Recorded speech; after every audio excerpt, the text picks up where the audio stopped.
Hey, what is up, ladies and gentlemen? I'm Piglet here once again, and I'm Luigi here. We are back for some more of the Maxi Toys videos. And welcome back for more Let's Play of Mario Kart Wii for the Nintendo Wii. So last time we actually did manage to complete that with Mushroom Cup, but even then though, we actually did that pretty well in the end. But even then though, we actually did manage to dodge that blue shell from the above of the skies, and also the close ending part, which we temporarily got stunned by the power block, in addition to getting owned by the red shell and stuff like that. And then also we managed to almost get hit by the blue shell in the end. But even then though, in the end of that particular Grand Prix on that Mushroom Cup, we pretty much dominated it for the most part. So yeah, today for this episode, we're about to continue on and move on to the next cup in the lineup, which was known as the Flower Cup. So even then though, hopefully we can actually do some quite a little bit more antics or anything else for this desire. So yeah, since we actually already selected one of the small characters, mainly Toad most likely, so let's go for a different character while actually gonna go for the heavyweights. Let's go for, we might as well go for, which one should we go for? Rosalina. Oh yeah, from Rosalina, the newcomer introduced in the Mario Kart franchise. Well, usually her first appearance is obviously in Super Mario Galaxy, so yeah, let's go ahead and select one of those bikes. Let's go for, should we go for the Bowser bike? It may look like one, it might be true for that little, recommendation. So, yeah, let's go for that bike. And just, yet again, we'll also have to go for automatic mode, so just in case we're able to actually use the bike so easily. And let's go for the cup for, obviously, Flower Cup. So, courses-wise, we got Mario Circuit, Coconut Mall, DK Snowboard Cross, aka DK Summit, if you ever guys played the North American version of Mario Kart Wii, and finally Wario's Gold Mine. City Fernando, that this is going to be a really thrill ride, or thrill fun ride, if I like to say so for myself. But anyways, let's go and get started with the Flower Cup then, shall we? So, as far as Rosalina is concerned, although before we actually talk about her actually, that we're going to be start things off with this particular cup is that we're going to be exploring Mario Circuit. By the way, that particular level does make a comeback in the likes of the Mario and Sonic at the Olympic Winter Games, and specifically on the Dream Ski Cross. Yeah, the one that we have to scale across the entirety of the level or the course. So even then, yeah. So as far as Rosalina is concerned, that she's usually the unlockable character in Mario Kart Wii. In order to actually unlock her, by simply you could either do like two different methods, which I think I should probably suggest the easiest way is that if you guys own Super Mario Galaxy, specifically the Super Mario Galaxy, the first one, and if you manage to get that save data from you, then you should be able to unlock Rosalina from the start. So, I thought it was worth mentioning, as far as you might actually guys probably already know that.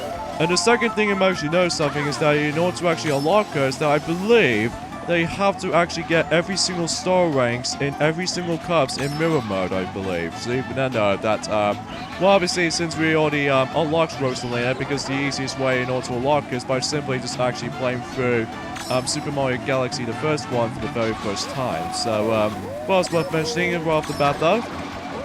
So, that Questo. So, anyway, eat this, Diddy Kong.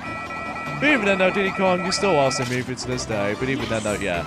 In fact, this is the only Mario Kart game you're going to be seeing that Luma is about to be hovering for a moment there. Because unlike Mario Kart 7 and Mario Kart 8, that the Luma doesn't usually appear. But even then, though, this is the only time in the Mario Kart game you're going to be seeing that cutie little Luma about to hovering across the entirety of these, both sides of Rosalina. So sometimes you can actually just, bouncing all over the place, and then occasionally you'll just hop into the different sides. So it's pretty cool for that little appearance on this particular part. And sadly, we actually lose our momentum speed going, so hopefully we can. Oh, nice ownage for that lightning cloud.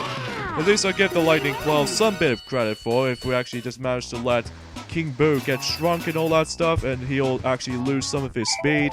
But hey, at least we'll take it. Next course we'll be moving on into, it was, Coconut Mall. I apologize for this lack of dialogue or anything like that, I do apologize. So, as far as Coconut Mall is concerned, it's actually a pretty nice looking track, beating Venenda, because one thing you actually know something is that we're actually going to be driving through the shopping mall. Just like how it does it whenever you played Sonic Generations version of speed highway, specifically on the classic Sonic's version. We even end up that we could actually explore across the shopping mall itself. And this track will make a return in Mario Kart 7 in the likes of the Banana Cup in the third track of the game. So even then, that was worth mentioning for that part. So, yeah, as far as in this particular course is concerned, I actually really enjoyed that. Even especially noticeable that, you know, we're actually going to be exploring for the entirety of the mall itself. Even then, though, that, yeah. Although what makes it so a little bit interesting though is the fact that if you ever played the Mario Kart 7 version of this track before, that sometimes you get you occasionally see the old Mario font in the that particular version of Mario Kart 7 of Coconut Mall. But even then, that found kind of odd and interesting. But even then, I believe it does the exact same thing as for what's another course I was going to be thinking of? Although, to be fair, that the Mario and Sonic at the London 2012 Olympic Games is the only 3DS title of the Mario series that only contains a old Mario fonts from Super Mario 64 through obviously London 2012 Olympic Games. Because originally they're trying to make it more likely a new font on the 3DS version, unlike the Wii version. But it turns out it was going to be practically still holds up to the exactly the same fonts. So I don't know why we point things out though. So anyway, so a few things I want to mention about this is that we actually got ourselves NES remakes on our hands, but I'm pretty sure that we actually got ourselves not only that, but even then that we actually got ourselves those two Virtual Console downloads, which are both Mario & Luigi Partners in Time and also Super Metroid. Now, you guys are probably thinking now why we've got Mario & Luigi Partners in Time from the Wii U now. That's only because we decided to actually do a Let's Play on that game, and so at some point soon, even though not now though, because we still got some couple of Let's Plays we need to tackle through first, mainly due to the fact some of these are remaining ones. And also the Super Metroid that we might decide to tackle for that game at long last, for obviously from our own time, and also we'd like to do a Let's Play on that game eventually soon, because we did test it out on the white Wii, but judging by the fact that quality itself is pretty glitchy for the most part, because it usually runs down like 25 hertz mode, which is a little bit disgusting. Yeah, same goes to how it does it in the other Super Nintendo games on the likes of the white Wii Virtual Console stuff at the moment, because usually it does the exact same thing for Donkey Kong Country 1, and I believe Donkey Kong Country 2 as well, and I'm not exactly sure on 3 though. But even then, we'll definitely have to find this out during that time. Next up we have is DK Snowboard Cross. This is also known as DK Summit if you guys lived in North America. Then that particular track does have its different name. So, another thing is worth mentioning though is that the difference between the PAL version of Mario Kart Wii and the likes of the American version of Mario Kart Wii is that if you get into the main menu, that usually says Versus Race on the PAL version, but in the North American version it says Versus instead. So, yeah, I really love this track. This is probably by far one of my favorite tracks in the entire game for me, probably because of the music and also the atmosphere as well. Even though it's almost as more likely a prequel to the likes of Mount Wario from Mario Kart 8, who, you know, like skating for those little downhills and stuff like that. But even then, though, it does kind of reminds me of almost relatable to the Snowboard Cross track field and all that stuff. So even then, though, it does kind of feel a bit cool. And also there's some other sections like these little half-pipe sequences right there. Also represents from the actual Winter Olympics and stuff like that. But even then, though, I actually really enjoyed it. So, yeah, I'd like to point things out though is that, I don't know what to think about for the time. But anyway, so, yeah, there's not much else we can say about this particular point, ladies and gentlemen. There's not much else we can actually talk at this point. So, I really wish if that track will make a return as far as the DLC content for Mario Kart 8 Deluxe. Although we don't know exactly for sure though, Luigi, because obviously judging by the fact that, well, obviously Mario Kart 8 Deluxe already has all the amount of content for the likes of the Wii U version. But even then, that's not to say that, how the fact that, yeah. So yeah, whenever when I managed to realize about something that, whenever I managed to got this game back in during when the game actually came out, and during I think it's during in April 2011 at some point in the UK. But I'm pretty sure that's one of those characters that we actually did manage to unlock, which is Dry Bowser, which that Dry Bowser character was actually by far the hardest character to unlock in my honest opinion from this. It's probably because in order to actually unlock him, although we will discuss more details about the character unlockables and stuff like that, but even then we'll get to that at one point, don't worry. Yeah, I apologize, it's a little bit of an awkwardness when it comes to dialogue heavy, because there's going to be a lot of times that my words just kept on messing up, so even then, because, you know, not much else, anything news relatable stuff, but hey, that's as far as I'm concerned with that, so, right, as long as the fact that, oh no, we got a double ownage, which is both the lightning strike and the blue shell ownage. That's a little bit too much embarrassment. And let's grab ourselves a mushroom there, so just in case we get ourselves a little bit of a boost heavy here. Well, not as like it's like, oh shoot. Yeah, you have to be very careful with these Shy Guys are about to doing the half-pipe events, because if you do manage to get hit by these Shy Guys, then obviously you're able to actually get spin out, so you just have to watch out. So yeah, that was it for DK Snowboard Cross. Easily, without doubt, one of my favorite tracks in the entire game, because, you know, it always kind of reminds me like I was playing the Olympic Winter Games again, specifically in the Mario and Sonic game.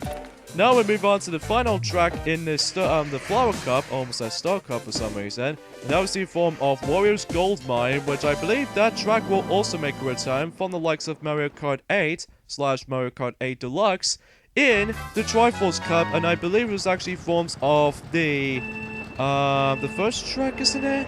On that cup, I'm not exactly 100% sure on that one. But even though, as far as I've heard from that already though, Piglet, it might be true for that little situation, so...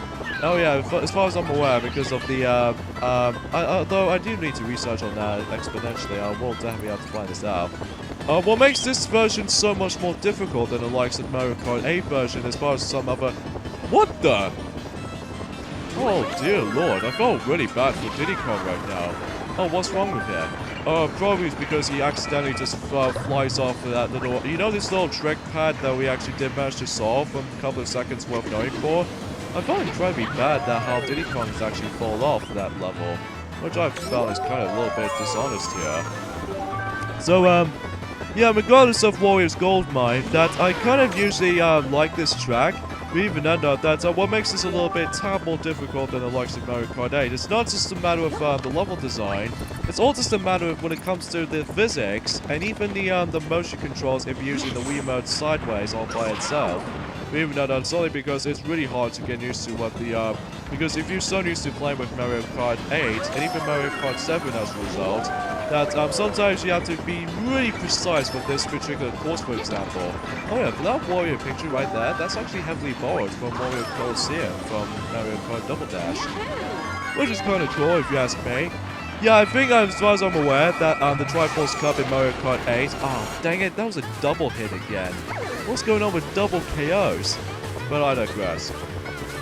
Oh yes, I still even remember that back in 2012, that when me and White Teddy usually done this Let's Play before, that me and White Teddy did usually have a really hard time in Flower Cup. What makes you say about that?